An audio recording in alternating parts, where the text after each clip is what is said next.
Chapter 1. The scent of blood in Memoryth Pack meeting hall smelled like pine smoke and wet stone, the kind of cold that settled into your bones and refused to leave. Alara Thorne stood at the back, arms folded, trying to look like she belonged. She didn't. She never had. Her twins Caspian and Lyra sat cross-legged near the hearth, their dark eyes bright with curiosity as the pack elders droned on about border disputes and moon rights. They were 5 now, too clever for their own good, too beautiful for this world. She'd kept them safe for 5 years. 5 years of running, hiding, lying. 5 years since she'd fled the vampire courts with her secret burning under her ribs. The heavy oak doors groaned open, and the room fell silent. Alara's heart stopped. He walked in like winter itself, tall, pale, impossibly still. His coat was black velvet over dark linen, his hair silver white and pulled back from a face that could have been carved from marble. Eyes like frozen smoke swept the room, cataloging every wolf, every exit, every threat. Constantine Valerius. Vampire. King of the Northern House. The monster she'd loved. The man she'd fled. The father her children had never met. "Forgive the intrusion," he said, his voice smooth and cold as a blade drawn from ice. "I come under the accord of neutrality. I seek only information." The pack alpha, a grizzled wolf named Garrett, rose slowly, suspicion thick in his stance. "Vampires don't make social calls, Valerius. What do you want?" Constantine's gaze drifted across the room, bored, dismissive until it landed on the children. He went utterly still. Ilara's breath caught. She wanted to run, to scream, to grab her babies and vanish into the woods. But moving would draw his attention, and she was already drowning in it. She could feel his focus shift, sharpen, lock onto Caspian and Lyra like a hawk sighting prey. The boy looked up first. Caspian had his father's eyes, pale gray, luminous, too old for a child. Lyra turned a moment later, her dark curls framing a face that was all Alara. Except for the sharp cheekbones, the elegant line of her jaw, Constantine's expression didn't change. But something flickered in those cold eyes. Recognition, shock, rage. "Whose children are these?" His voice was soft now, deadly. Garrett frowned. "They belong to one of our members." "Why?" "They're sent." Constantine took a step forward, his movements liquid and controlled. "They carry vampire lineage. Old blood. Northern House blood." The room erupted in whispers. Wolves shifted uneasily, hands drifting toward weapons. Alara pressed herself against the stone wall, her pulse hammering so loud she was sure everyone could hear it. Constantine's gaze swept the room again, slower this time, hunting. "Who is their mother?" Silence. Alara forced herself to breathe. She could lie. She could run. She could. Lyra stood up, her small hand tugging on Constantine's coat as he passed. "Are you a king?" she asked, her voice bright and fearless. "Mama says kings live in castles and drink from crystal cups." Constantine froze. He looked down at the child, and for one terrible, beautiful moment, his mask slipped. Alara saw grief there, longing, something raw and ancient and broken. "What is your name?" he asked quietly. "Lyra. And that's Caspian. He's my twin. Mama says we're special. Your mother is wise." Constantine knelt, bringing himself to the child's level, and Alara's heart shattered. He moved with impossible grace, his long fingers hovering near Lyra's face, but not touching. Vampires didn't touch without consent. It was their oldest law. "May I?" he asked softly. Lyra nodded, fearless. Constantine's hand brushed her cheek, and Alara saw his eyes close. When they opened again, they burned with certainty. "You smell like winter roses," he murmured. "Like the gardens of Valenmore." "Like." His head snapped up, and his gaze cut through the crowd like a knife. Alara tried to shrink into the shadows, but it was too late. He saw her. The world narrowed to the space between them. Constantine rose slowly, his attention, leaving the children and fixing entirely on her. She watched. Emotions were across his face: disbelief, fury, something that might have been hope. Alara. Her name on his lips was a curse and a prayer. Garrett stepped between them, protective. "You know this woman?" "Know her?" Constantine's laugh was bitter, hollow. "She was my betrothed, my consort. She vanished 5 years ago from my house without word, without trace. I searched every city, every court, every wolf's den between here and the southern seas." He moved past Garrett like he wasn't there, closing the distance between himself and Alara with predatory focus. "She couldn't run, couldn't breathe.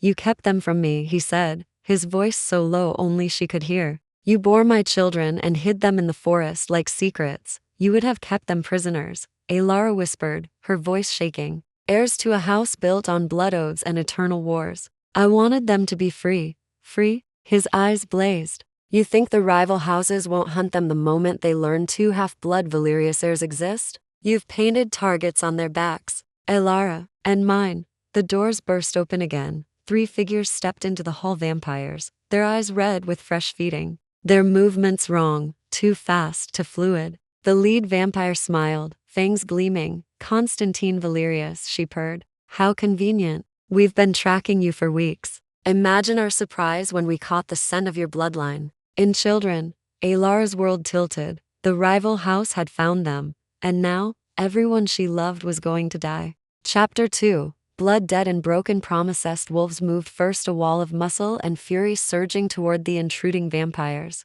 But Constantine was faster. He blurred across the room, positioning himself between the rival vampires and the children with inhuman speed that made Alara's stomach drop. The accord protects this place. Serafini, he said, his voice carved from ice. Even you cannot break sanctuary law, the vampire called. Serafini laughed, a sound like breaking glass. She was beautiful in the way all ancient things were perfect and terrible and wrong. Her crimson gown pooled on the floor like blood, and her pale hair fell in waves past her waist. The accord protects wolves in their den, she corrected, tilting her head. Not vampire half-breeds. Not your mistakes, Constantine. Garrett's growl rumbled through the hall. Those children are under pack protection. You want them, you go through us, gladly. Serafini's smile widened. Wait, Alara's voice cracked through the tension. She stepped forward, her legs shaking, but her spine straight. This is between your house and Constantine. Leave the pack out of it. Leave the children are the point, little human. Serafini's red eyes fixed on her with predatory interest. Do you know what 2 half-blood Valerius heirs represent? Power, leverage. The northern house has been weakened since you fled, Constantine. Your bloodline threatened. These children could tip the balance between the houses. Or they could be eliminated before they become a problem. Constantine's hand moved to his side, where Alara knew he kept his blade silver forged, blessed with old blood magic, lethal even to immortals. You won't touch them, won't I? Serafini's companions fanned out, flanking the room. The wolves bristled, forming a protective circle around the children. Caspian clutched Lyra's hand, his small face pale but determined. Alara's mind raced. She'd spent 5 years learning wolf tactics, studying borders and safe houses, teaching herself how to disappear. But she'd never prepared for this, for Constantine and the rival house descending on the same night. For her children, caught in the center of a war, she'd tried to escape. There's another option. Constantine's voice cut through the rising chaos. He looked at Serafini, his expression unreadable. Single combat. You and I. Blood challenge under the old laws. The children remain untouched regardless of outcome. No, the word tore from Alara's throat before she could stop it. Constantine's gaze flickered to her. Something almost soft in those frozen eyes. This is not your choice. They're my children. Everything about them is my choice. They are our children, he said quietly, and the possessive weight of that word landed like a stone in her chest. And I will not let them become pawns in Serafini's games. Serafini considered him, her head tilted like a curious bird. Blood challenge. How delightfully archaic. But if I win, the children come with me. And the woman. She clearly has value to you, which makes her valuable to me. Alara's blood turned to ice. If you win, Constantine countered. The children are untouched, and I concede northern house territory along the Blackwood border. 30 miles of prime hunting ground. Serafini's eyes gleamed. Acceptable. We duel at moonrise. 3 hours. She turned, her companions following like shadows. At the door, she paused. Don't run, Constantine. If you're not at the dueling grounds when the moon rises, I'll burn this den to ash and take the children from the rubble. Then she was gone. The hall erupted in chaos, wolves shouting, weapons being drawn, Garrett barking orders. But Alara heard none of it. She pushed through the crowd toward Constantine, who stood perfectly still, staring at the door Serafini had vanished through. You can't fight her, Alara said, grabbing his arm. His skin was cold through the velvet, solid as marble. She's 3 centuries older than you. I've heard the stories. She's killed 11 challengers in blood duels. 12, Constantine corrected absently. He looked down at her hand on his arm, and something complicated crossed his face. You fled my house because you thought I would cage our children. Yet here you are, touching me without hesitation, begging me to save them. I'm not begging. I'm strategizing. She released him, stepping back. There has to be another way. There isn't. He turned to face her fully, and the weight of his attention made her breath catch. I have 3 hours before I must either fight or watch everything burn. I suggest we use them wisely. Doing what? Preparing. Serafini will bring seconds other vampires to witness the duel and ensure the terms are honored. I need allies. His gaze shifted to Garrett. Alpha, will your pack stand as witnesses? Garrett crossed his arms. Why should we get deeper into vampire politics? Because if Serafini wins, she'll come back for the children eventually. Wolves or no wolves, she'll find a way. Constantine's voice dropped. But if I win and survive, I can offer something better than neutrality. I can offer alliance. Northern house protection for your pack. No vampire will hunt your lands without answering to me. Garrett's expression remained skeptical, but Elara saw the calculation in his eyes. Alliance with a vampire house was rare. Valuable. I'll consider it, Garrett said finally. But first, you talk to the woman you abandoned. Alone. Constantine's jaw tightened, but he nodded. Garrett gestured to a small room off the main hall, a private study lined with maps and Wolf Clan histories. Elara followed Constantine inside, her heart hammering. The door closed behind them with a heavy thud. Silence stretched between them like broken glass. You kept them from me, Constantine said finally, his back to her as he stared at a map of the territories. For 5 years, you let me believe you were dead. That our child I didn't even know there were to was lost. You would have bound them to the house, Elara whispered. Blood oaths before they could speak. Weapons before they could read. I wanted them to have a childhood, and now they may not have a future. He turned, and the raw pain in his eyes stole her breath. Did you truly think I would harm my own children? I thought you would love them the only way you know how. Through control. The words hung between them, sharp and true. Constantine stepped closer, and she smelled him winter roses, old parchment, something dark and clean. You don't know me at all, Elara Thorne. You never did. Then tell me, she challenged. Tell me why I should trust you with them now. His hand reached up slowly, giving her time to refuse. When she didn't move, his cold fingers brushed her cheek, gentle as snowfall. Because, he said softly, I would burn every house, break every law, and walk into the sun itself before I let anything harm them. Or you.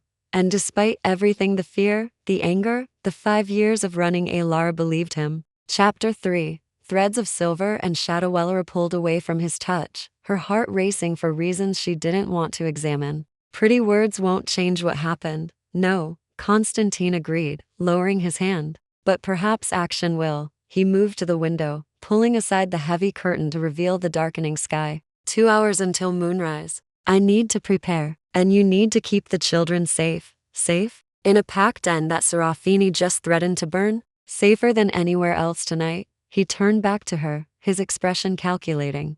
The wolves are warriors. They'll defend their own. And whether you accept it or not, Garrett has claimed your children as pack. That bond means something. It means I've dragged innocent people into vampire politics. You dragged yourself into vampire politics the moment you lay with me, Constantine said bluntly. The moment you conceived children of mixed blood. There was never going to be a quiet life after that, Elara. Only the illusion of one. The truth of it cut deep, because she'd known, hadn't she? In her bones, in her nightmares, she'd always known this day would come. I need to see them, she said. Before the duel. I need to tell them something. Constantine studied her for a long moment, then nodded. I'll come with you. That's not, they are my children too, he interrupted, his voice soft but immovable. I've missed 5 years. I won't miss another moment if I can help it. They found Caspian and Lyra in the pack's common room, surrounded by wolf children who were teaching them a clapping game. The sight made Elara's throat tight. Her babies, laughing and normal, unaware that their world was about to shatter again. Lyra spotted them first. She broke away from the circle and ran to Constantine. Not Elara. Are you staying? Mama never lets us meet her friends. I'm not a friend, Constantine said, kneeling again to meet her eyes. I'm something else entirely. Caspian approached more cautiously, his gray eyes so like his father's, watchful and wary. You smell like Mama used to. Before we came here. Like old books and cold places, Constantine's expression flickered with surprise. You remember? Bits? Caspian admitted. Dreams, maybe. Mama says I have an old soul. Your mama is perceptive. Constantine's gaze lifted to Alara, something unreadable in those pale eyes. May I speak with them? Honestly? Every instinct screamed at her to refuse, to grab her children and run. But where would they go? Serafini would hunt them. The rival houses would never stop. And Constantine was offering to die for them in 2 hours. Yes, she whispered. Constantine gestured to a quiet corner, away from the other children. Lyra settled on his lap without hesitation, while Caspian sat cross-legged nearby, listening with intense focus. There are things you should know, Constantine began, his voice gentle in a way Alara had never heard before. About what you are. What I am. You're a vampire, Lyra said matter-of-factly, like in Mama's stories. But you're not scary. Some vampires are, Constantine told her, seriously. And some humans are. Being scary has nothing to do with what you are and everything to do with what you choose. What are we? Caspian asked. The other children smell different. We smell different. You're half human, half vampire. It's called Dampier Daywalker. You'll grow stronger than humans, live longer, heal faster. But you can walk in sunlight, eat food, feel warmth. You're the best of both worlds. And the worst? Caspian pressed, too clever by half. Constantine's smile was sad. You'll be hunted by those who fear what you represent. Change, evolution, a future where the old rules don't apply. Is that why the scary lady came? Lyra asked. Yes. She wants to hurt you because you're special. Because you're mine. Constantine's voice dropped lower. But I won't let her. I'm going to fight her tonight, and I'm going to win. What if you don't? Caspian's question was quiet, but it hung in the air like smoke. Alara started to intervene. But Constantine caught her eye and shook his head slightly. If I don't win, he said carefully, your mother will take you somewhere safe. She's very good at keeping you hidden. She's kept you alive and whole for 5 years without my help. She's extraordinary. Tears burned Alara's eyes. But I'd rather you knew something before tonight, Constantine continued. I didn't know you existed until an hour ago. Your mother had reasons for keeping you secret, good reasons that we'll discuss when you're older. But now that I know about you, now that I've seen you and spoken with you, nothing in this world or the next could make me abandon you. Do you understand? Lyra threw her arms around his neck. Don't die, Papa. Constantine went rigid. The word Papa seemed to break something in him. His arms came up slowly, carefully, wrapping around the small girl with infinite gentleness. I'll do my very best, he promised. His voice rough, Caspian stood and placed his hand on Constantine's shoulder, solemn and oddly formal. We'll be brave. Like you. Braver, Constantine corrected. You already are. Alara turned away, pressing her fist to her mouth to keep from sobbing. She felt Constantine's gaze on her back, but couldn't face him. Not now. Not when her heart was tearing itself apart. A knock at the door interrupted the moment. Garrett entered, his expression grim. Constantine, we have a problem. They stepped outside, leaving the children with one of the pack mothers. Garrett led them to the eastern wall, where 2 wolves stood guard over someone. A vampire, barely conscious, slumped against the stone. His clothes were torn, his face bloodied, but the crest on his coat was unmistakable Northern House. One of Constantine's people. He stumbled in 5 minutes ago, Garrett explained. Kept saying he needed to find you. Constantine knelt beside the injured vampire, his face hardening. Marcus. What happened? Ambush. Marcus gasped. Serafini. She doesn't plan to honor the duel. She's brought reinforcements. 20 vampires. Maybe more. They're going to attack the den at moonrise whether you show or not. The world seemed to tilt. She used the challenge as a distraction, Constantine said, his voice deadly calm. She never intended to fight fairly, Garrett swore. We need to evacuate. Get the children out. There's no time, Alara said, her mind racing through possibilities and finding nothing but dead ends. We have maybe 90 minutes. We'd never make it past her scouts. Then we fight, Constantine said, rising. His eyes had gone cold, predatory. We fortify this den, and we hold until dawn. Vampires can't sustain a siege in daylight. That's 8 hours from now, Garrett protested. We have 30 wolves, half of them younglings. You're talking about a massacre. I'm talking about survival. Constantine looked at Alara, and she saw centuries of strategic warfare in those pale eyes. And I'm talking about using every advantage we have, including her. Alar's blood ran cold. What do you mean? You know my house. You know my protocols, my weapons cache, my contingency plans. You were my consort, my partner. You studied vampire warfare for 2 years before you fled. His gaze held hers, intense and unwavering. Help me save them. All of them. It was a command, a plea, a test. Alara looked at her children, playing in the corner, oblivious to the death closing in around them. Then she looked at the man she'd loved and fled. The monster and the father, the enemy and the only ally she had left. Tell me what you need, she said. Chapter 4. The architecture of Worth War Room smelled like old leather and wolf musk. Garrett's maps covered the table territorial boundaries, patrol routes, den layouts sketched in charcoal and ink. Constantine stood at the head, his pale fingers tracing lines with the precision of someone who'd spent centuries studying battlefields. Alara positioned herself across from him, her heart hammering, but her voice steady. The den has 3 main entrances north, east, and the concealed south passage through the catacombs. Serafini will know about the first 2. She might not know about the third. She'll have scouts, Constantine said. She always does. We assume she knows everything. Garrett leaned over the map, his weathered face creased with thought. The stone walls are thick here and here. He pointed to the eastern and western flanks, but the northern entrance is newer construction. Wood reinforced with iron. It'll hold against wolves, but vampires will tear through it in minutes. Constantine finished. We don't defend the north.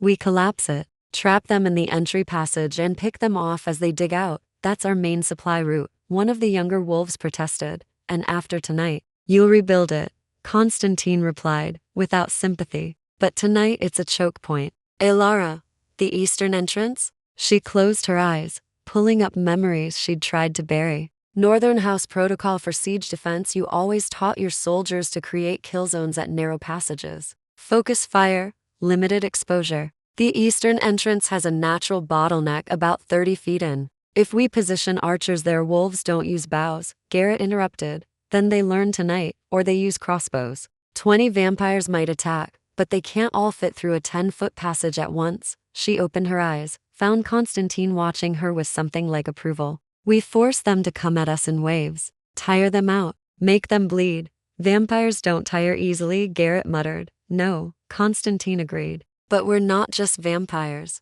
We're old vampires, and Serafini's forces are a mix of ages. The younger ones under a century will be faster but weaker, less disciplined. We can exploit that. Alara moved around the table, her finger tracing the den's interior. The common room is here. The children are here. If the defenses fall, we need a final fallback position. Somewhere that can be held by a small force while others evacuate through the catacombs. The Hall of Ancestors, Garrett said slowly. Stone on all sides, one entrance, blessed by pack magic. Vampires might breach it, but it'll cost them. Then that's where the children go. Constantine's voice left no room for argument. With your strongest fighters and Alara. No, Alara straightened, meeting his gaze head on. I'm not hiding while others fight. You're not a warrior. I'm a mother. That makes me the most dangerous thing in this room. She turned to Garrett. I know vampire anatomy. I know their weak points, their feeding patterns, how they think. I can coordinate defense better than anyone here except him. She jerked her chin toward Constantine. She's right, Constantine said quietly, and Alara's breath caught. She was studying to be my war advisor before she left. She understands vampire tactics better than most of my own house. Garrett looked between them, calculation in his eyes. Fine, but you stay central, away from the front lines. We can't risk losing you. The children need their mother. Agreed. Constantine pulled a blade from his coat, short, silver-edged, with runes carved into the hilt. He held it out to Alara. Ashwood core, blessed silver edge. It'll kill young vampires with a heart strike, slow down older ones. Don't hesitate. Don't aim for limbs. Send her mass or throat. Alara took the blade, her fingers brushing his. The weapon was light, balanced, deadly. I remember.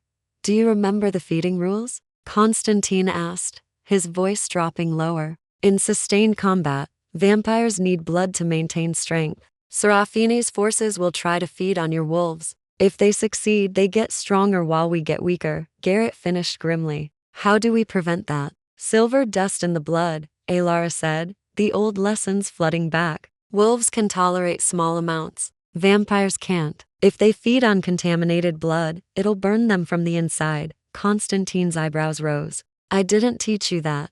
No, I learned it after I left. I learned a lot of things after I left. She held his gaze, unflinching. I had to. I was alone. Something painful flickered across his face, but he nodded. Garrett, do you have silver? Some. Religious trinkets. Jewelry from the human town. We can melt it down. Create a powder. Do it. Have your wolves ingest small amounts before the attack. Enough to taint the blood, but not enough to poison them. Constantine turned back to the map. Now, Serafini will attack from multiple angles simultaneously. She's not subtle, she prefers overwhelming force. She'll send the youngest vampires first to test our defenses, tire us out. Then she'll send her elite guard. Finally, she'll enter herself, so we survive the first two waves and we might stand a chance, Garrett said, or we don't wait for her to dictate the battle. Alara's mind was racing now, pieces falling into place. What if we bait her? Make her think we're weaker than we are? Draw her forces into a trap? Constantine's eyes gleamed. Explain. The northern entrance. We don't just collapse it, we make it look like a panic mistake. Leave it partially open, defendable, but vulnerable. She'll see an opportunity and commit forces there. While they're focused on that breach, we hit them from the sides. Crossfire from concealed positions. She's not stupid, Constantine warned. She'll see through obvious bait, then we make it convincing. We put our weakest fighters on the northern wall. Make it look like we're desperately trying to hold a failing position. Alara's pulse quickened. You taught me that the best deceptions are built on truth. We are desperate. We are outmatched. We just use it. Garrett was nodding slowly. I have younglings who can shoot, but can't hold a line in close combat. Put them on the northern wall with a clear retreat path. They make noise, draw attention, fall back when the vampires breach. Lead them into the trap. It could work, Constantine admitted, but it requires perfect timing. If we spring the trap too early, we waste the advantage. Too late, and we lose fighters we can't afford to lose. I'll coordinate the timing, Alara said. I know how fast vampires move, how long it takes them to realize they're in a trap. I can call it. Constantine stared at her for a long moment, and she saw the war happening behind his eyes, trust and doubt, hope and fear. The weight of a decision that could save them all or doom them. Very well, he said finally. But you stay with me during the battle. If you're calling timing, you need to see the whole field. And I need to know you're protected. I don't need your protection. No, he agreed softly. But I need to give it. Let me have that much. The vulnerability in his voice caught her off guard. This was the Constantine she'd fallen in love with, the one who showed his wounds only in private, who carried the weight of immortality like a crown and a curse. All right, she whispered. Garrett cleared his throat. We have an hour. I'll organize the fighters, distribute the silver, brief everyone on the plan. Constantine, I assume you'll want to inspect the defensive positions? Yes, and Alara comes with me. They moved through the den together, Constantine pointing out weak points, while Alara suggested modifications based on vampire attack patterns. The wolves watched them with wary curiosity, the vampire king and the human woman, moving in sync like dancers who'd learned the same choreography. As they reached the eastern passage, Constantine stopped. The children. If this fails, it won't. If it does, he pressed, Marcus will take them through the catacombs. He knows safe houses between here and the coast. He'll protect them with his life. I know. Alara touched his arm, feeling the cold stone of him beneath the velvet. Thank you. For everything you're risking. Constantine turned to face her fully, his pale eyes searching hers. I'm not risking anything. I wasn't willing to lose the moment I learned they existed. This isn't sacrifice, Alara. This is inevitability. They're mine. You're mine. And I protect what's mine. I'm not yours, she said, but her voice shook. No, he agreed. But you were. And some part of you still is. I can see it in the way you look at me. The way you trusted me with the battle plan. The way you said yes when I asked to speak to our children. That's not. He stepped closer, and she could smell winter roses and cold stone and something underneath that was purely him. When this is over, we'll talk. Truly talk. About what happened. About what comes next. But for now, his hand came up, cupping her face with impossible gentleness. For now, Let me fight for you. Let me be what I should have been 5 years ago. What's that? She whispered. Worthy of you.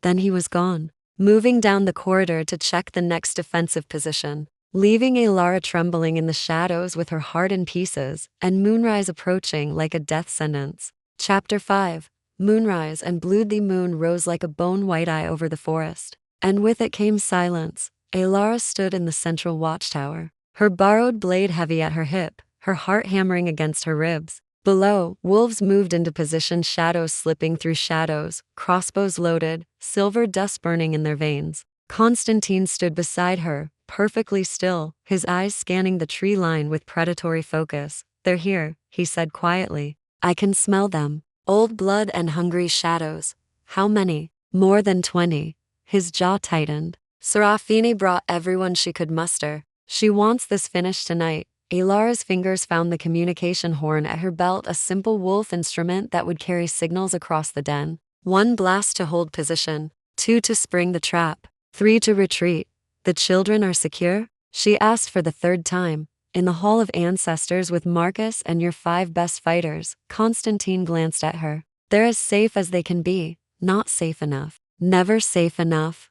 Movement at the northern entrance. Dark shapes detaching from the forest, moving with fluid grace that was utterly inhuman. Alara counted 12, no, 15 vampires approaching the deliberately weakened wall. They moved cautiously, testing for traps, but greed gleamed in their eyes. They saw the opening, the opportunity. Younglings, Constantine murmured. First wave, as predicted. Serafini is holding her elite forces back, then we make her commit them. Alara raised the horn to her lips and blew once a long, low note that echoed through the stone corridors. The young wolves on the northern wall responded, loosing arrows that hissed through the darkness. 3 vampires fell, silver-tipped shafts protruding from throats and chests. The others scattered, then regrouped with terrifying speed. They're fast, one of the young wolves shouted, panic threading his voice. Hold. Alara called back. Let them think they're winning. The vampires hit the northern wall like a wave, claws tearing through wood and iron. The wolves fell back, exactly as planned, their retreat looking desperate and disorganized.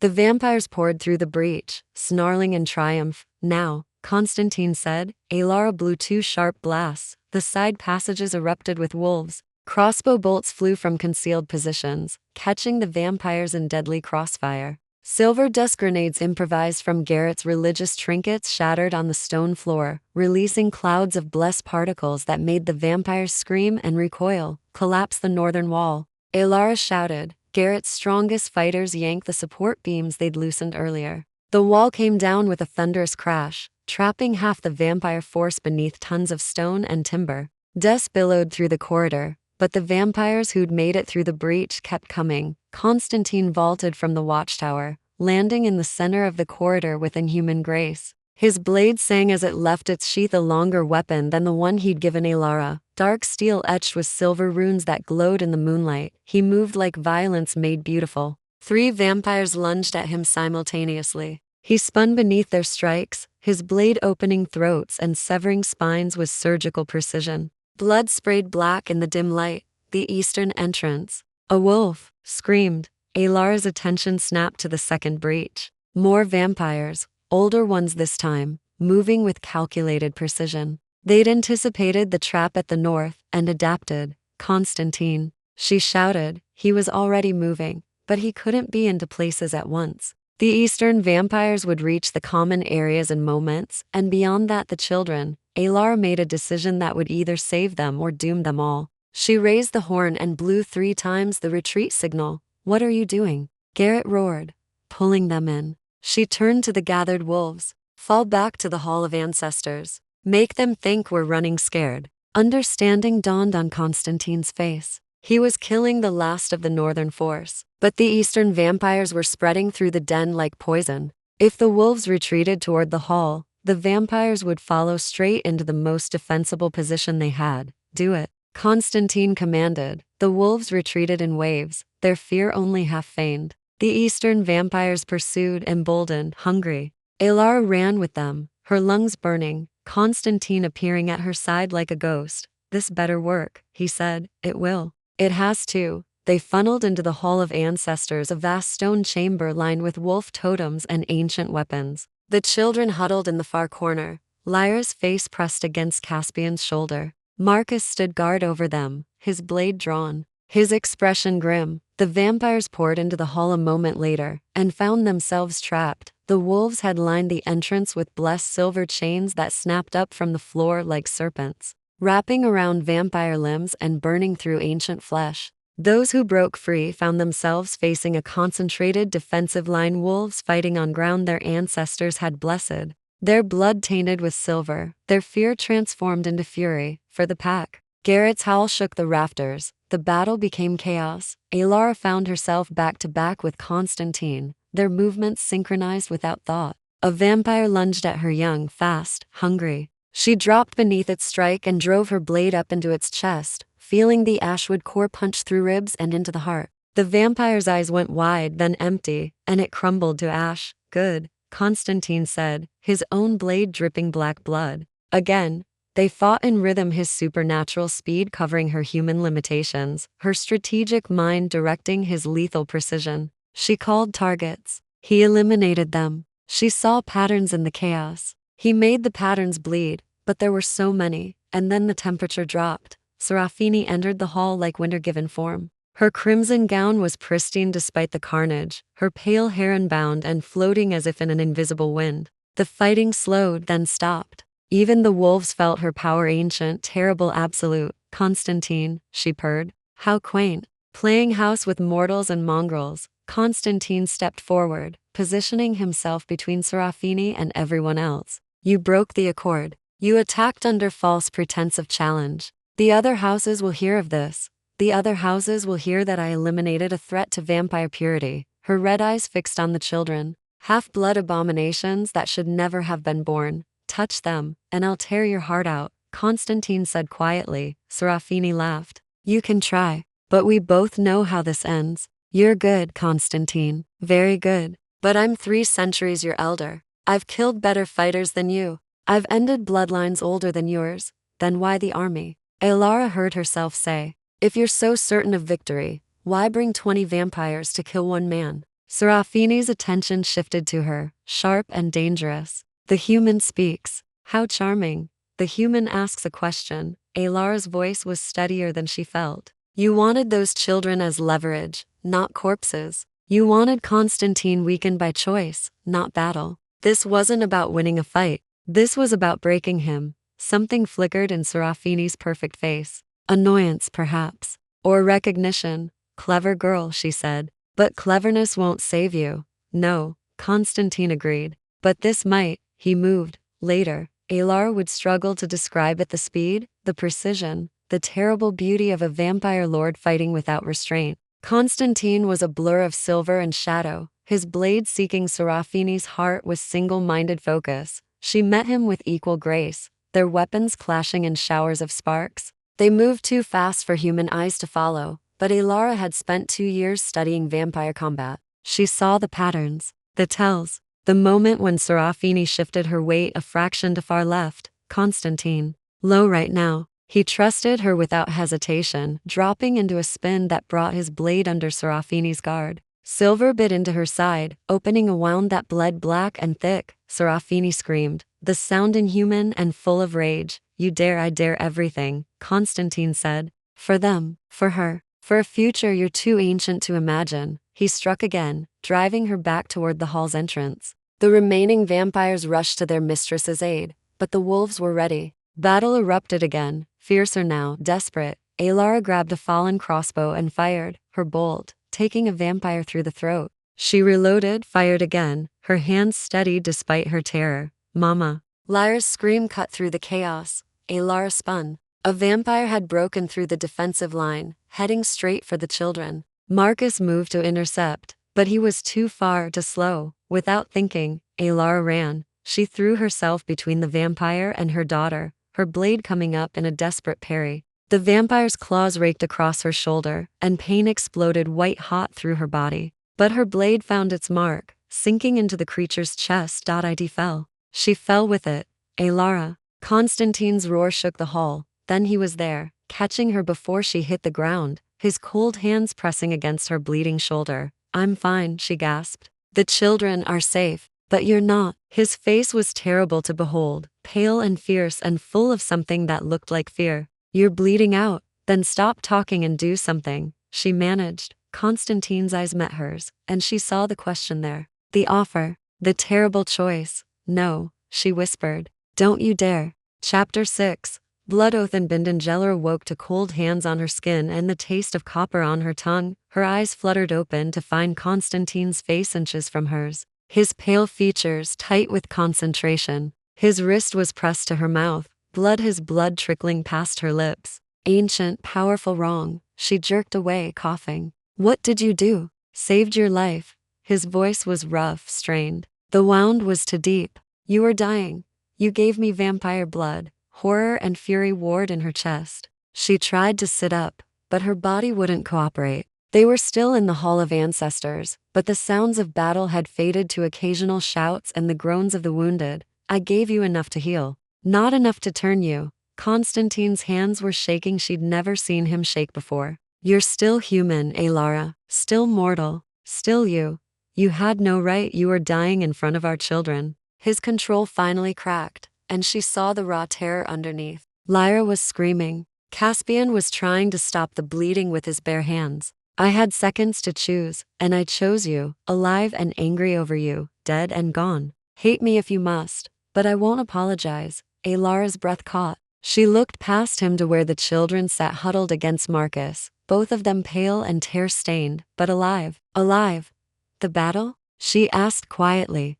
"Over. Serafini retreated when you fell. She took her remaining forces and fled." Constantine's jaw tightened. "I should have pursued, should have ended it, but I couldn't leave you." "You let her escape to save me?" "I'd let the entire world burn to save you." The words hung between them, raw and honest and terrifying. Garrett approached, limping slightly, his arm bound in makeshift bandages. 6 wolves dead, 12 wounded. But we held. The den stands. He looked at Constantine with grudging respect. "You fought well, vampire." "For what it's worth."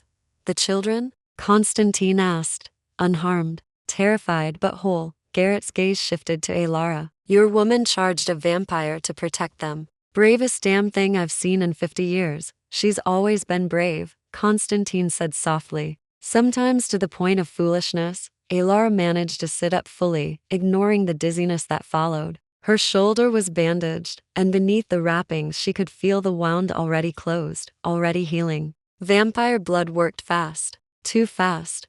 "How long was I unconscious?" 20 minutes, Constantine said. "Long enough for me to age a decade." "Vampires don't age." "Then I'm the first exception." He stood, offering her his hand. "Can you walk?" "The children need to see you standing." She took his hand, letting him pull her to her feet. The world tilted, then steadied. Constantine's arm wrapped around her waist, supporting her without making it obvious. They crossed to where Caspian and Lyra waited. The moment they saw her upright, both children launched themselves at her legs, clinging and sobbing. "You're okay," Lyra cried. "You're okay. You're okay. I'm okay," Alara confirmed, kneeling despite the pain to gather them close. "I'm right here. We're all right here." Caspian pulled back slightly, his gray eyes finding Constantine. "You saved her." "I did what was necessary. Thank you." The boy's voice was solemn, formal. Then he surprised them all by wrapping his arms around Constantine's legs. "Thank you for saving Mama." Constantine stood frozen for a heartbeat, then slowly knelt and gathered the boy into his arms. Lyra joined the embrace, and for a moment, Alara watched her children cling to the father they'd just met. The vampire who'd just fought an army to protect them. Something in her chest cracked open. "We can't stay here," Marcus said quietly, breaking the moment. "Serafini will return. She'll bring more forces. The den isn't safe anymore." "Where do we go?" Garrett demanded. "We can't abandon our territory." "You won't have to." Constantine rose, his expression calculating once more. Serafini broke the accord. She attacked a neutral den under false pretense. "The other houses will demand accounting. I can call a blood council, force her to answer for her crimes. And if she refuses, then the houses will hunt her." Constantine's smile was cold and sharp. "No vampire can stand against all the houses united. She knows this. She'll either submit to justice or go into hiding. Either way, The immediate threat ends. What about the children? Alara asked. As long as they exist, they're targets, yes. Constantine's gaze met hers. Which is why I'm formally claiming them as Northern House heirs. Under my protection. Under house law. No, Alara stood on, shaking legs. That's exactly what I fled to prevent. Blood oaths, political marriages, weapons training before they can read. Times have changed, Constantine interrupted. I've changed. Or perhaps I'm finally becoming what I should have been. He turned to address the entire hall, his voice carrying authority that made even the wolves straighten. I propose a new law. Half-blood children of any house will be given choice. They may claim their vampire heritage or reject it. They may train in house ways or pursue human lives. They will not be bound by oaths they cannot understand, or conscripted into wars they didn't start. Silence fell. You can't rewrite house law. Alara breathed.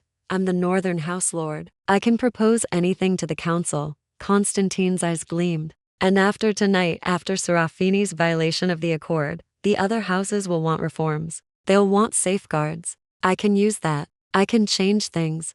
Why? She demanded. Why risk your political capital for this? Because you were right. His voice dropped lower, intimate, despite the crowd. I would have caged them. 5 years ago, I would have bound them with oaths and duties, and called it love. But you showed me another way. You raised them free and wild and strong. And he stopped, something vulnerable crossing his face. I want to deserve them. And you, even if it takes centuries. Tears burned Alara's eyes. Garrett cleared his throat. That's all very touching. But we still have immediate problems. Wounded to tend, dead to honor, and a den to repair before dawn. I'll help, Constantine offered. My house owes you a debt. You sheltered my family when I couldn't. Your family? Garrett's eyebrow rose. Constantine's gaze found Alara and the children. Yes, my family. The words shouldn't have mattered so much. But they did. We need to talk, Alara said quietly. Alone, after. After everything is settled. I'll wait as long as you need, Constantine promised. The next hours blurred together, tending the wounded, mourning the dead, reinforcing the damaged walls. Constantine worked alongside the wolves without complaint, his vampire strength invaluable for moving rubble and lifting beams. Alara watched him teach Caspian how to tie proper surgical knots, saw him let Lyra braid flowers into his silver hair, noticed the careful way he never touched without permission, never commanded without asking. This was not the man she'd fled. Or perhaps it was, and she'd simply been too young and frightened to see beyond the power to the person underneath. As dawn approached, Constantine sought her out on the eastern wall, where she stood watching the forest lighten from black to gray. I need to return to my house before full daylight, he said. I'll send guards, supplies, protection.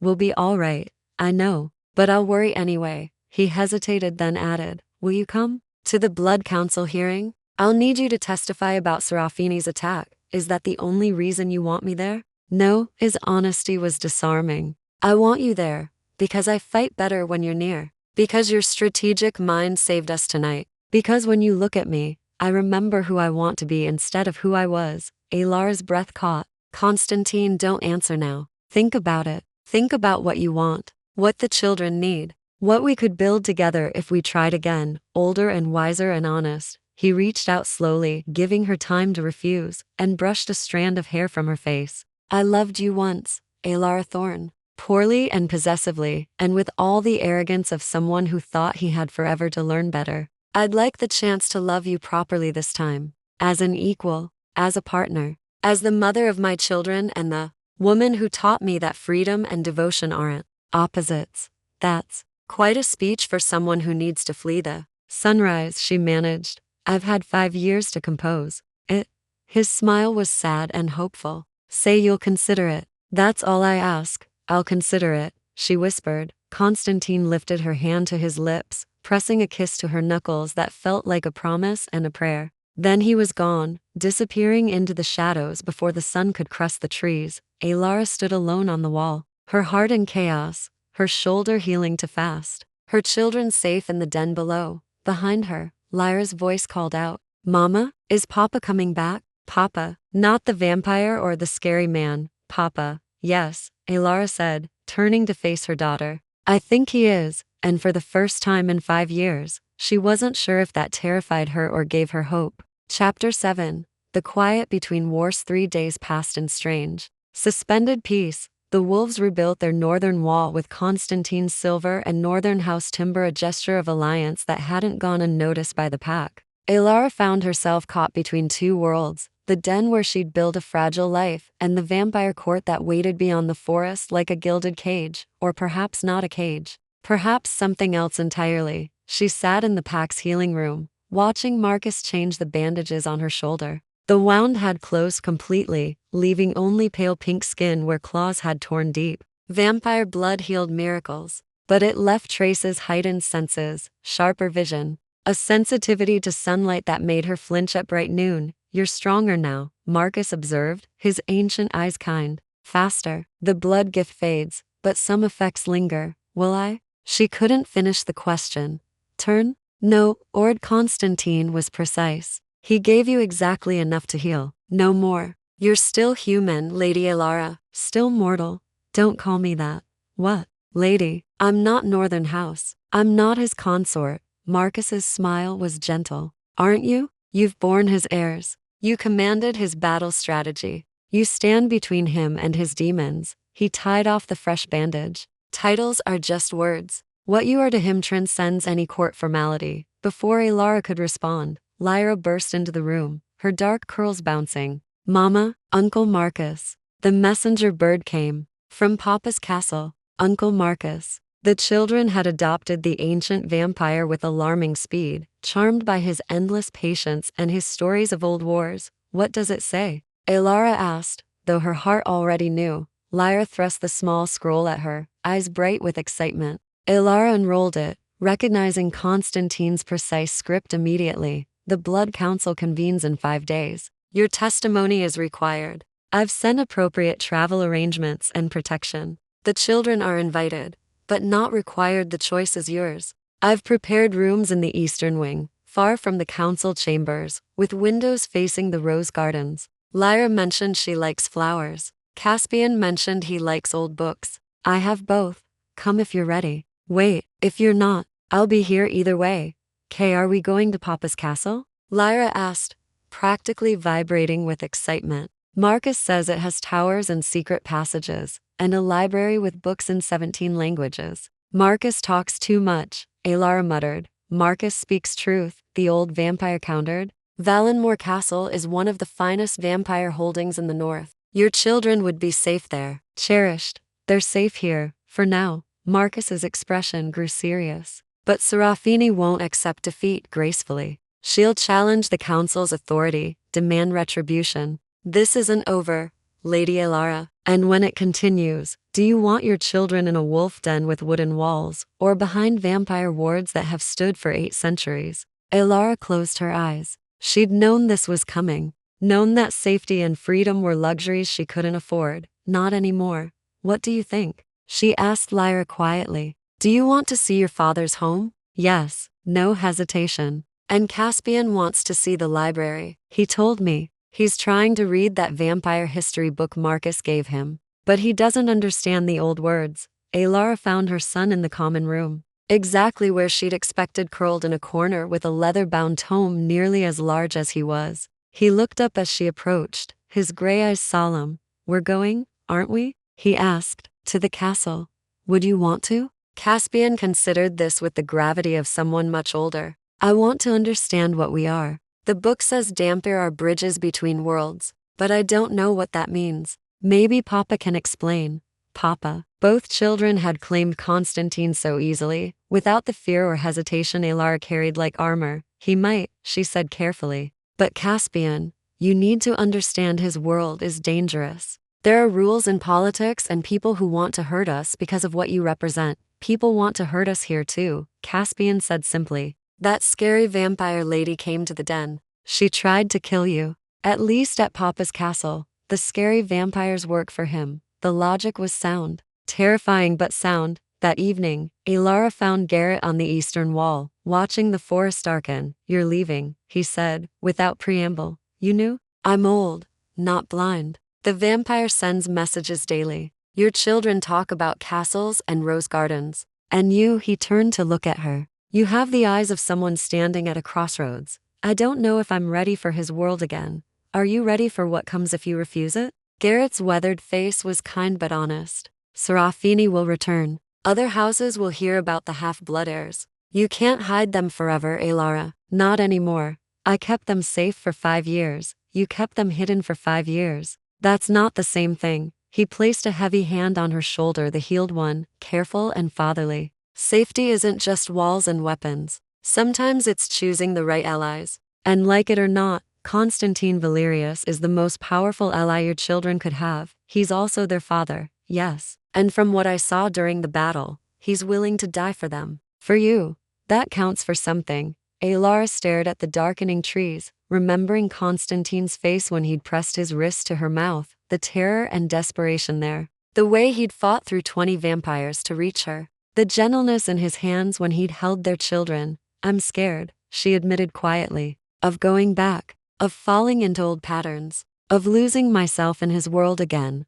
Then don't lose yourself. Take your children and walk into that castle as exactly who you are, a woman who survived 5 years alone. Who raised half-vampire children in a wolf den. Who commanded a battle that saved dozens of lives. Garrett's smile was fierce. You're not the girl who fled anymore, Alara. You're a warrior, a mother, a force of nature. Make sure Constantine sees that. Make sure everyone sees that. The words settled into her bones like truth. That night, Alara gathered the children and Marcus. We're going to Valenmore Castle for the Blood Council hearing. After that, she took a breath. After that, we'll decide what comes next. Together. Lyra cheered. Caspian nodded seriously. Marcus simply smiled like he'd known all along. When do we leave? Marcus asked.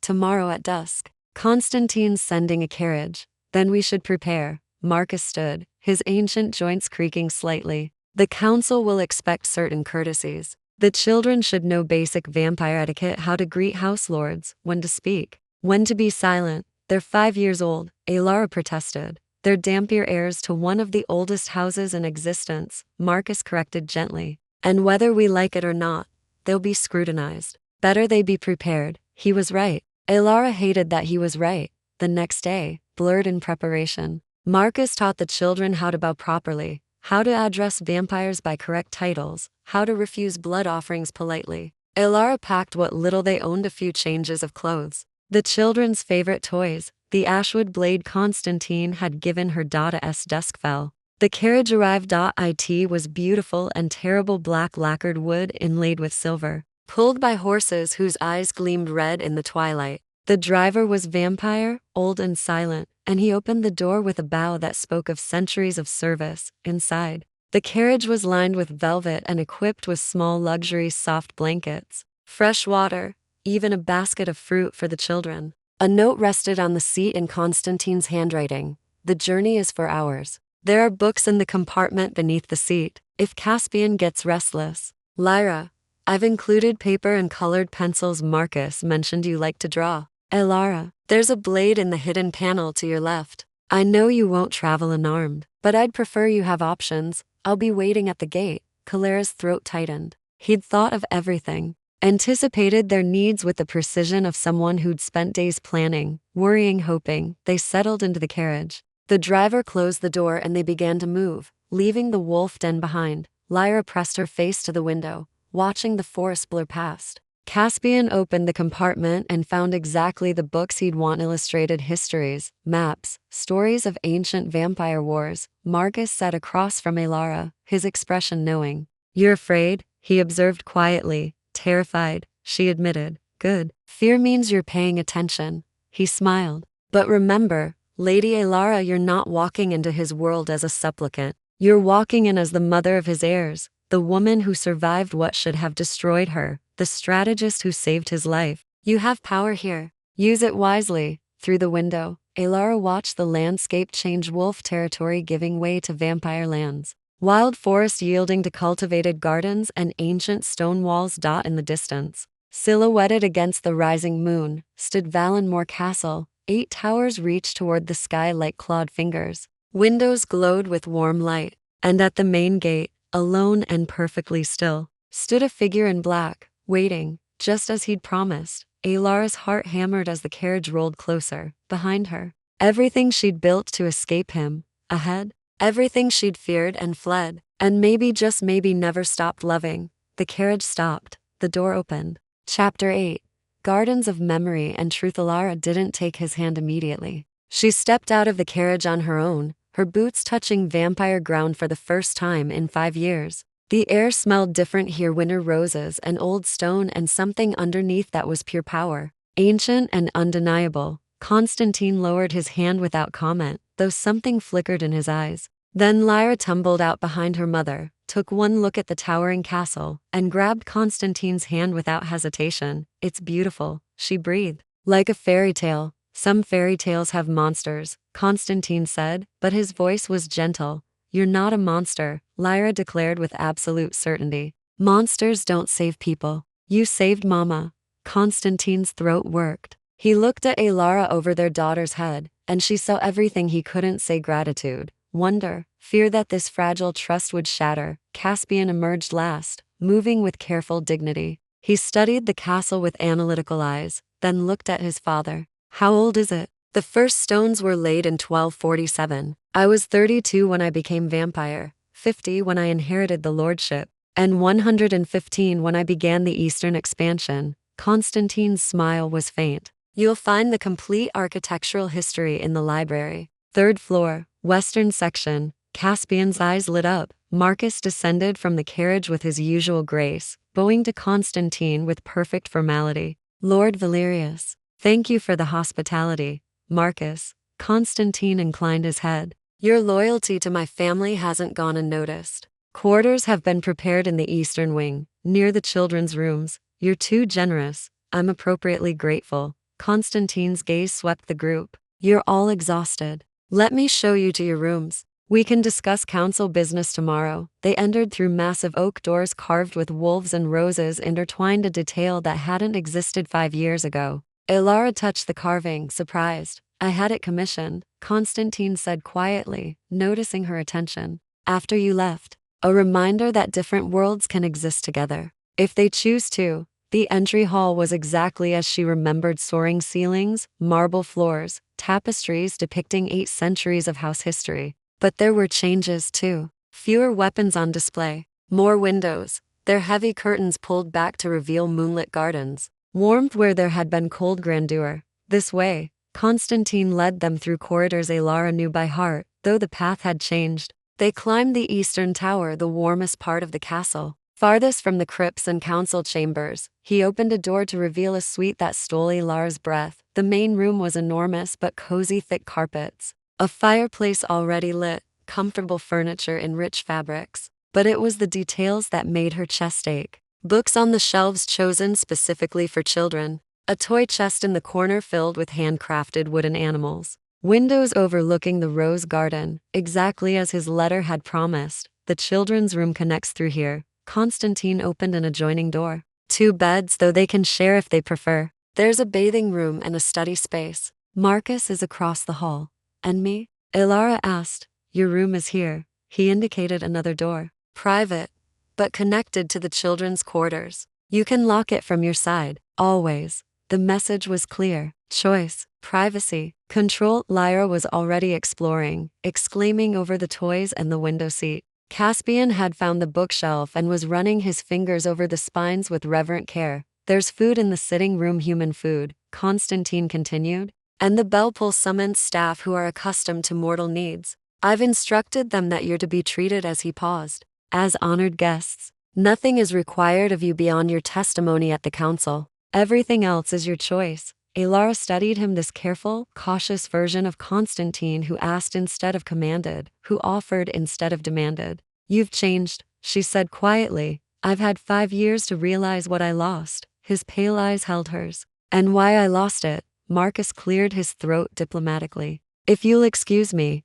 I should settle the children for the evening." "Lord Constantine, perhaps you could show Lady Alara the gardens?" I recall she had a fondness for the night-blooming roses. It was a transparent excuse, but Alara found herself nodding. "All right, but just for a few minutes." They left the children with Marcus and descended through the castle's quiet corridors. Servants bowed as they passed, vampires and humans both, their faces carefully neutral. Word had spread, Alara realized. The runaway consort had returned, with heirs. The rose garden was breathtaking under moonlight. White blooms glowed silver, their perfume heavy and sweet. Stone paths wound between carefully tended beds, and in the center stood a fountain carved with intricate scenes of mortal and immortal lovers throughout history. I used to walk here, Alara said softly, when court politics became too much. When I needed to remember I was still human. I know. Constantine moved beside her, not touching, but close enough that she could feel the cold radiating from him.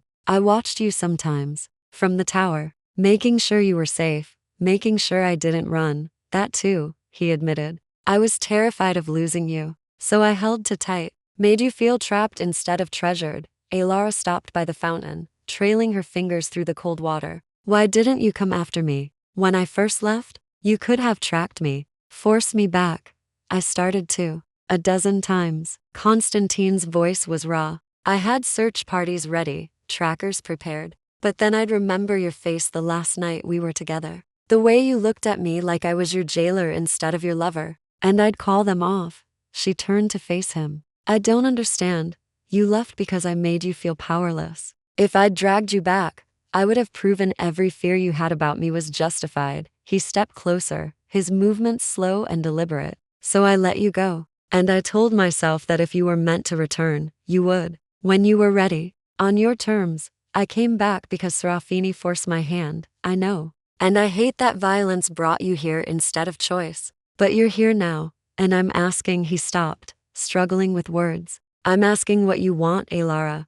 Not what's safest for the children or most strategic for the house. What do you want? The question hung between them like a held breath. Alara looked at him, really looked. At the man who'd fought an army for her, who'd prepared rooms with books and toys and privacy locks, who'd let her walk away once and welcomed her back without conditions. I want honesty, she said finally. No more secrets. No more assumptions about what's best for me. If we do this, if we try to build something together, we do it as equals. Partners. Not lord and consort. Partners. Constantine repeated, tasting the word. I can do that. What else? The children choose their own path. No blood oaths until they're old enough to understand what they mean. No arranged marriages or political alliances made on their behalf. Agreed. Anything else? I want.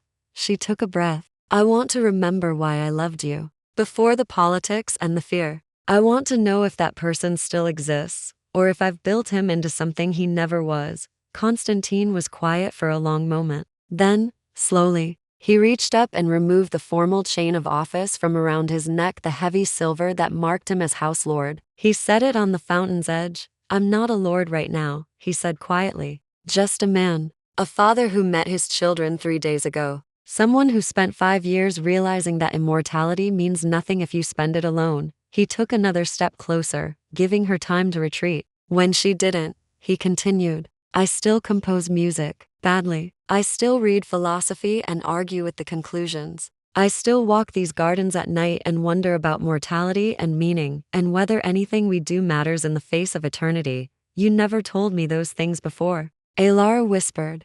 You never asked. And I never offered. His hand lifted, hovering near her face, but not touching. I thought vulnerability was weakness. That showing doubt would make you respect me less. I was wrong about so many things. So was I. She closed the distance between his hand and her cheek, letting him cup her face with infinite gentleness. I thought running was the same as being free. That protecting the children meant keeping them from you instead of teaching them to navigate both our worlds. We were both young, Constantine said. In our own ways. You in years, me in wisdom. And now? Now I'd like the chance to be old and wise together. If you'll have me. Alara's breath caught. This close, she could see flecks of silver in his gray eyes, the faint lines that immortality couldn't quite erase. He smelled like winter and roses and something that was uniquely him, familiar and strange all at once. I'm not ready, she admitted. Not for everything. Not yet. Then tell me what you are ready for. I'll meet you there. She thought about it, about the careful way he'd arranged their rooms, the locks on her door, the choice he'd given her at every turn. Friendship, she said finally. Let's start with friendship. Learn each other again. Build trust. Friendship. Constantine agreed. And partnership. For the children. For the council hearing. And after that we see what grows. His thumb brushed her cheekbone. Rome wasn't built in a day. Neither are we. Chapter 9. The Blood Council chamber was built to intimidate. Alara stood in the antechamber. Adjusting the formal gown, Constantine had provided deep midnight blue velvet with silver threading, modest but unmistakably expensive. A statement piece. She was no longer the frightened girl who'd fled. She was the mother of Northern House heirs. And her clothing announced it. You look like a queen, Lyra whispered. Eyes wide. I look like someone playing dress up, Alara muttered. Tugging at the high collar. You look formidable, Constantine corrected, entering from the council hall. He wore full formal regalia, black and silver, his house crest prominent, the chain of office back around his neck. He looked every inch the lord. He was powerful, dangerous, beautiful. The council is assembled, he continued, his voice formal, but his eyes soft, when they landed on the children. Caspian, Lyra, you'll sit in the gallery with Marcus. You're not required to speak, but you are permitted to observe. Can you do that? Both children nodded solemnly. Over the past 4 days, Marcus had drilled them on council etiquette until they could recite protocols in their sleep. Remember, Marcus added gently, no matter what you hear, remain calm. Some council members will say unkind things. It's strategy, not truth. We understand, Caspian said, though his small hand found his sister's. Constantine knelt before them, bringing himself to their eye level. After today, everyone will know you exist. There will be whispers and stares and political maneuvering. But you are Northern House heirs. You belong here. No one can take that from you.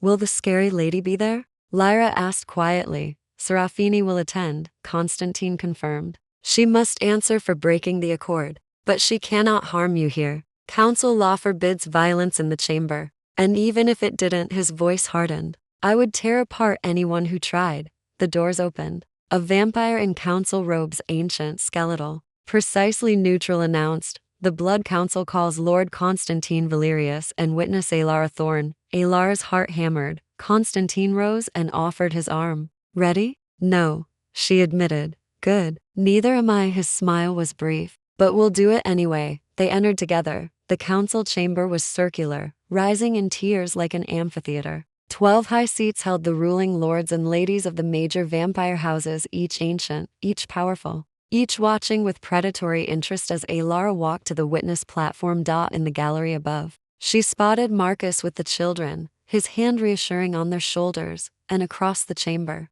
In the Western House section, sat Serafini. She looked immaculate. Her crimson gown was perfect, her pale hair artfully arranged, her face a mask of aristocratic boredom. But her red eyes tracked Alara with venomous focus. This council convenes, announced Lord Hadrian, the eldest vampire present, his voice like gravel and smoke. Northern House has accused Western House of accord violation. Lady Serafini of the Western House, you stand accused of attacking a neutral wolf den under false pretense of challenge. How do you answer? Serafini rose gracefully. I answer that Northern House has no grounds to accuse. The den harbored vampire half-bloods, abominations that threaten the purity of our bloodlines. I acted within my rights to eliminate a threat to vampire society. Murmurs rippled through the chamber. Half-bloods are not illegal, Constantine countered, his voice cutting through the whispers. Vampire have existed for centuries. House law does not forbid their existence. House law does not address their existence, Serafini corrected,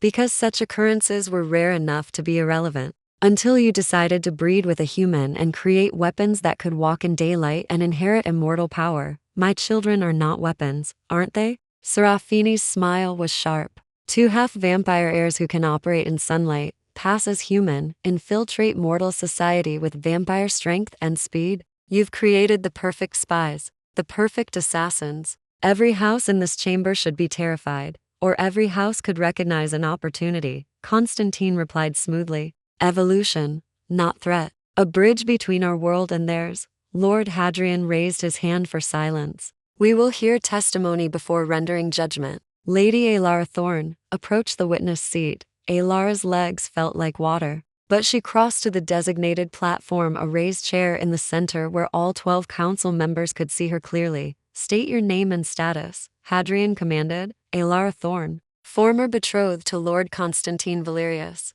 Mother to Caspian and Lyra Valerius, you fled Northern House 5 years ago while carrying Lord Constantine's children. Alara corrected, lifting her chin. Twins. And yes, I fled. Why? The question hung in the air. Alara felt Constantine's gaze on her, felt the weight of truth and consequence. I was 22 years old, she said clearly. I'd been swept into a world I didn't understand, bound to a man I loved, but feared. I was pregnant and terrified and convinced that my children would be turned into political tools before they could speak. So I ran, and sheltered with wolves, Serafini interjected. Teaching half-blood abominations to view vampires as enemies, I taught them to be children, Alara snapped, her fear converting to anger. To play and learn and make choices. Things I wasn't allowed to do in this court. Silence fell. Lord Hadrian's ancient eyes studied her. Describe the attack on the wolf den. Leave nothing out. Alara recounted it all. Serafini's arrival,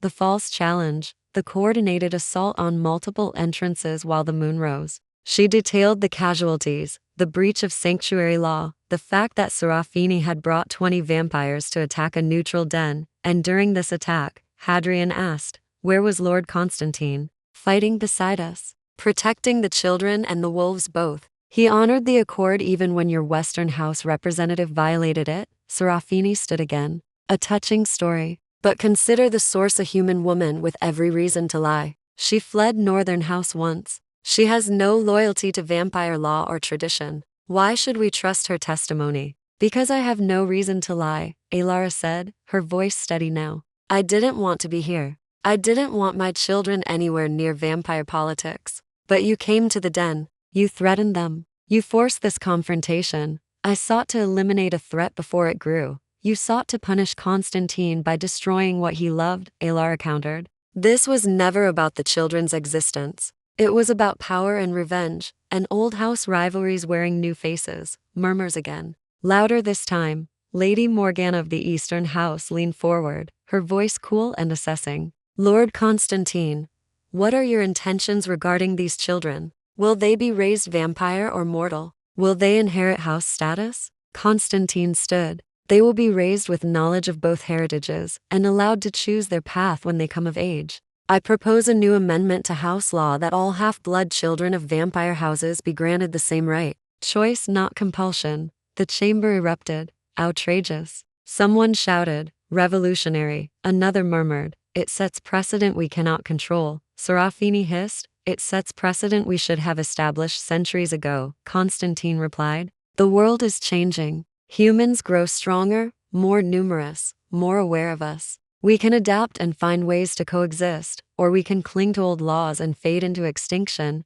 Pretty speech, Lord Hadrian said dryly. But this council is convened to address accord violation, not philosophical reform. He turned to Serafini. Lady Serafini, you do not dispute that you attacked the wolf den? I do not.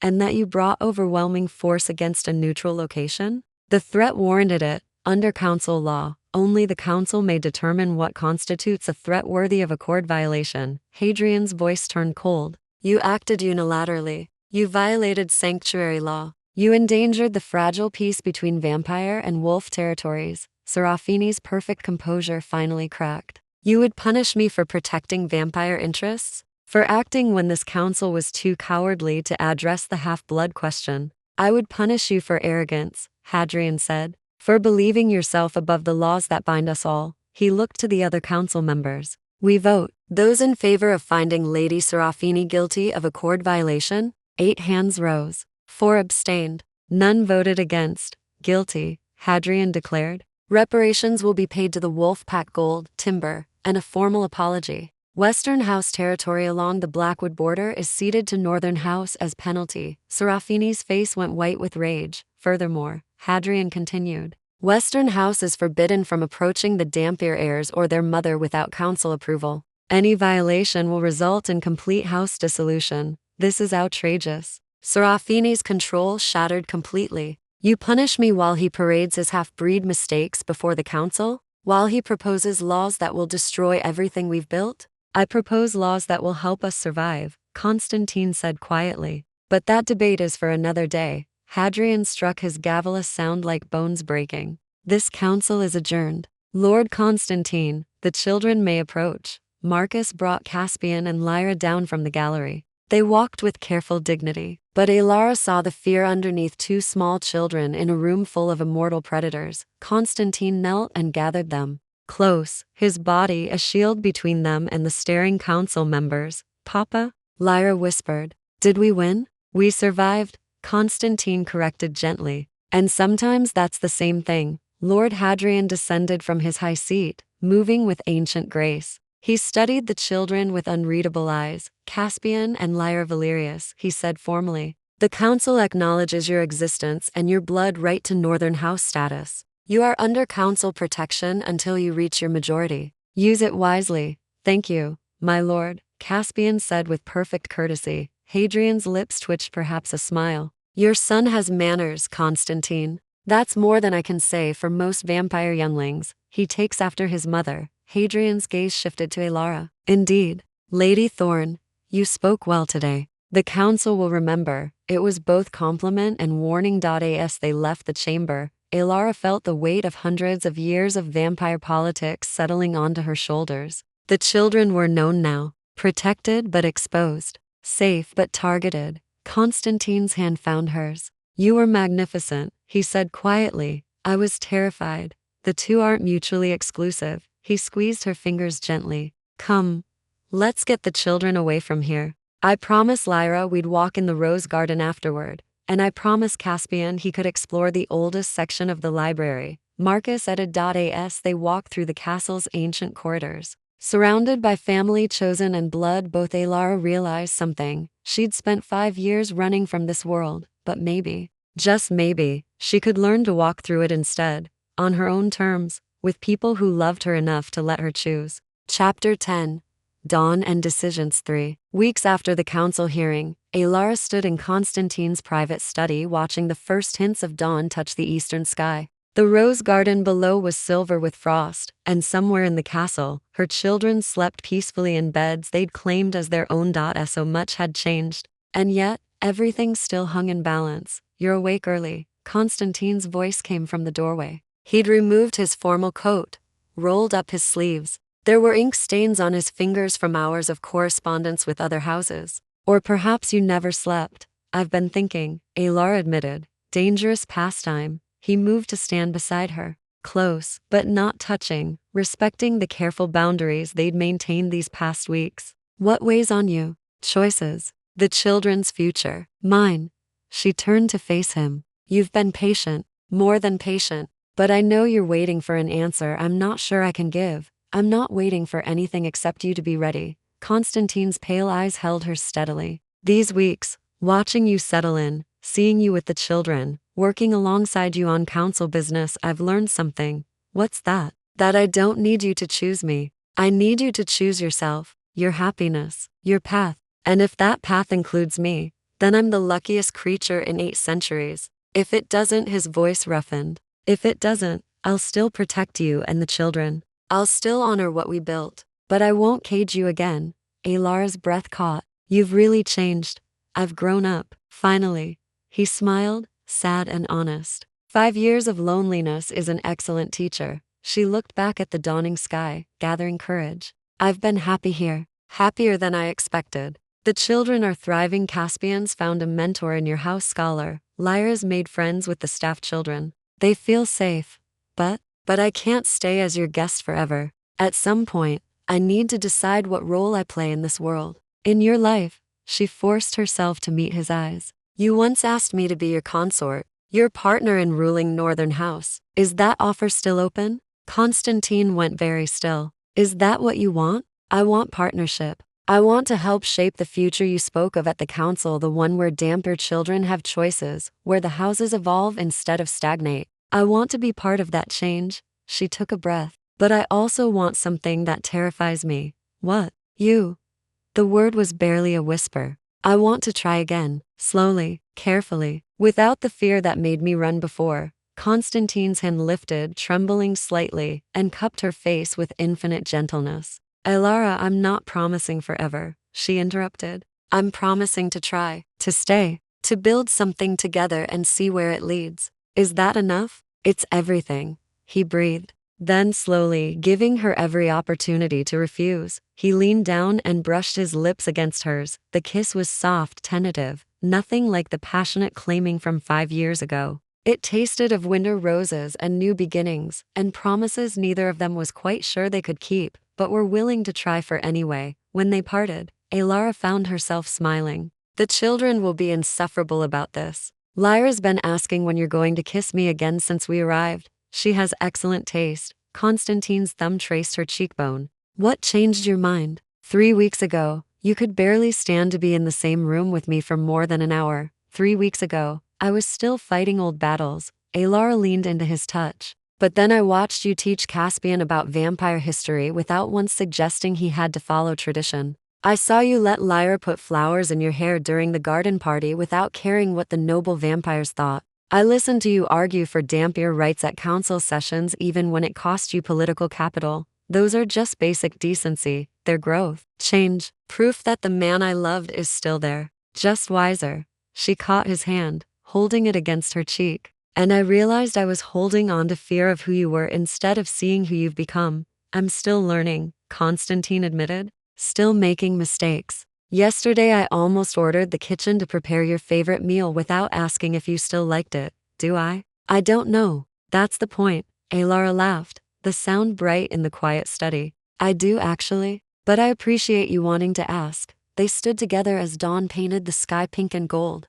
Constantine shifted slightly, and she noticed him wince. The sunlight? She asked with concern. It won't harm me through the window, but it's uncomfortable. He started to close the curtains, then paused. Unless you want to watch the sunrise? I can endure it. Close them, Alara said softly. We'll watch sunrises together when I figure out how to extend vampire daylight tolerance. I've been reading the old texts in your library. Constantine's eyebrows rose. You're researching daywalking spells? If dampier children can walk in sunlight, there should be a way for full vampires to at least tolerate it better. Think of the strategic advantages, the political implications. Her eyes gleamed with the excitement of intellectual challenge. Marcus thinks I'm mad, but the theory is sound. You're magnificent, Constantine said with feeling. Absolutely magnificent. A soft knock interrupted them. Marcus entered with his usual discretion, though his knowing smile suggested he'd been listening. Forgive the intrusion, but the children are awake and asking for both of you. Something about a promised expedition to the old watchtower? I promised Caspian we'd explore it, Constantine confirmed, and I promised Lyra we'd pick winter roses for pressing. Alara added, then I suggest you both go before they stage a rebellion. Marcus's ancient eyes twinkled. Young Dampier are apparently very determined when they set their minds to something. They found the children in the breakfast room, already dressed, and vibrating with excitement. Caspian had his exploring satchel packed with notebooks and pencils. Lyra wore her garden dress and carried a basket for flowers. Finally, Lyra exclaimed, We've been waiting forever. Forever is 30 minutes, Constantine corrected. But his voice was warm. That's forever when you're 5. Caspian said seriously. They spent the morning exploring, Constantine showing Caspian the watchtower's history while Alara and Lyra gathered roses that would bloom even in winter's grip. Marcus followed at a discreet distance, playing guard and observer both. At one point, standing in the ancient watchtower, with her children's laughter echoing off stone walls and Constantine's hand warm in hers, Alara felt something shift. Not fear, not doubt, peace. What are you thinking? Constantine asked softly. That I spent 5 years running from a life I thought would cage me, she said. And I ended up building the same life I'd fled, protecting children, navigating politics, making strategic decisions. The only difference was I did it alone. And now? Now I'm choosing not to be alone. She squeezed his hand. I'm choosing partnership, family, a future where my children know both their heritages and I don't have to pretend half of mine doesn't exist. You'll stay? The hope in his voice was almost painful. I'll stay. Not as your possession or your trophy. As your partner. Your equal. The mother of your heirs and the woman foolish enough to love you despite your terrible habit of brooding in towers. I don't brood. You absolutely brood. Once. I brooded once. And you'll never let me forget it.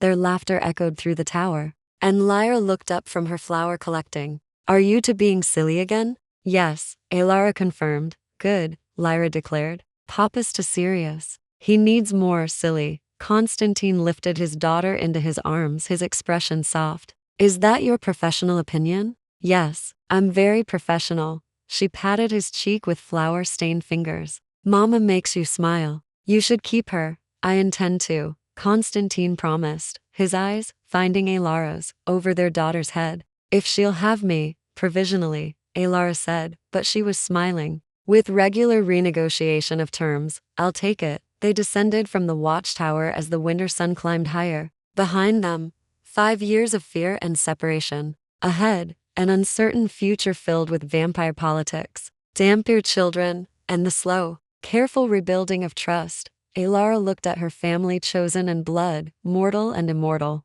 perfectly imperfect, and realized something fundamental. She'd spent so long running towards safety that she'd forgotten safety wasn't a place. It was people. It was choosing to trust again. It was standing in a vampire's castle with her half-blood children and the man she'd once fled, and deciding that here, in this impossible moment, she was exactly where she belonged. Mama? Caspian tugged her sleeve. What happens now? Alara knelt, gathering both children close. Now we live, we learn, we grow, together. All of us? Lyra asked. All of us, Constantine confirmed, joining the embrace. Marcus watched from the doorway, his ancient face creased with satisfaction. About time, he murmured to himself, and in the rose garden below, winter blooms opened toward the sun. Impossible and beautiful, just like the family sheltering in the castle above, just like the love that had survived separation, fear, and 5 years of loneliness to bloom again stronger, deeper, and finally free.